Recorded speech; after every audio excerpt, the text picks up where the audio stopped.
La France est éliminée, la pluie nous a bousillé le week-end, mais une nouvelle semaine arrive. Et avec elle, peut-être l'été, alors qui sait? Oublions ce week-end pourri et regardons vers l'avenir, mais tout d'abord, concentrons-nous 5 minutes sur l'actualité du jour. Bonjour, nous sommes le lundi 7 juillet 2014 et c'est le Fresh News du jour, c'est parti. This is funky fresh. This is funky fresh. Pick up on the mustard pack and grab your double cheese and fries. Annoncée lors de la Google I.O. fin juin, la LG G Watch est la première montre Android Wear à être réellement disponible pour le grand public. Elle est donc en vente à partir d'aujourd'hui et vous pouvez vous l'offrir pour 199 € sur le store Google Play par exemple. Sachez que si l'envie vous prend de vous offrir également le G3, nouveau fer de lance de LG pour les smartphones, la G Watch ne vous coûtera plus que 100 € si vous achetez les deux ensemble.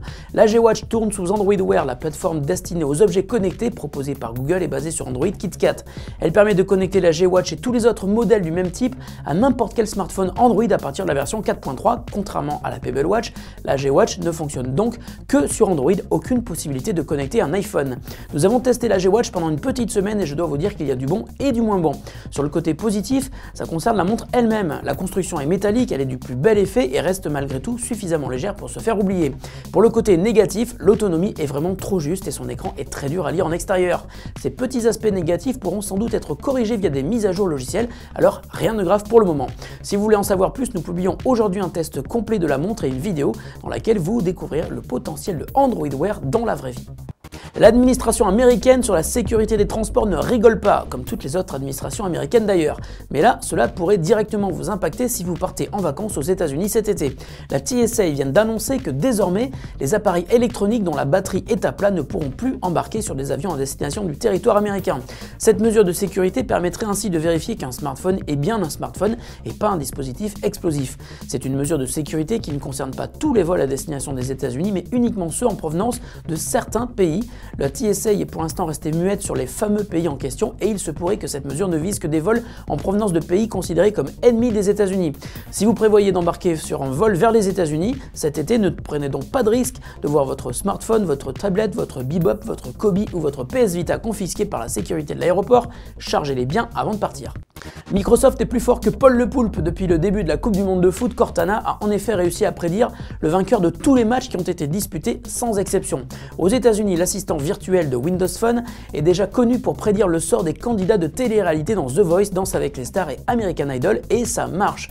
Pour la Coupe du Monde de la FIFA au Brésil, l'algorithme utilisé se base sur Bing et cela n'a rien à voir avec le hasard. Bing analyse les forces et les faiblesses de chaque équipe, mais aussi l'historique de chacune d'entre elles, des joueurs, sans oublier la région où se déroule le match et le stade, et même la nature du gazon sur lequel les matchs se disputent. Pour l'instant, Cortana ne s'est pas trompé une seule fois et prévoit une finale Allemagne-Argentine que les Allemands devraient remporter. Cortana versus Paul Le Poulpe est bien la preuve que la machine peut être supérieure à l'homme, enfin au poulpe. La question du jour nous vient de Sacha qui possède un Lumia 920 et qui attend la mise à jour Windows Phone 8.1 avec impatience car il n'a toujours rien reçu. Et il n'est pas le seul à nous poser la question, alors on va faire un point sur le calendrier du déploiement. Outre les 3 modèles de Windows Phone qui sont livrés d'office avec Windows Phone 8.1 que sont les Lumia 630, 635 et 930, le déploiement de la mise à jour a bel et bien commencé officiellement le 24 juin. Les modèles plus anciens vont donc être mis à jour automatiquement dans le courant de l'été selon le calendrier officieux suivant. Les 1520, 1020 et 925 seront mis à jour vers la fin du mois de juillet. D'ici à la fin août, ce seront les Lumia 920, 820, 720, 625, 620 et 520 qui recevront Windows Phone 8.1. Ces infos concernent les Windows Phone Nokia, rien à fuiter pour les Windows Phone d'autres marques. De plus, ces infos datent du début du mois de juin, le calendrier pourrait donc être susceptible d'être modifié par le constructeur. Fresh News, c'est terminé pour aujourd'hui, ne manquez pas notre test de la LG G Watch qui sera publié dans la matinée.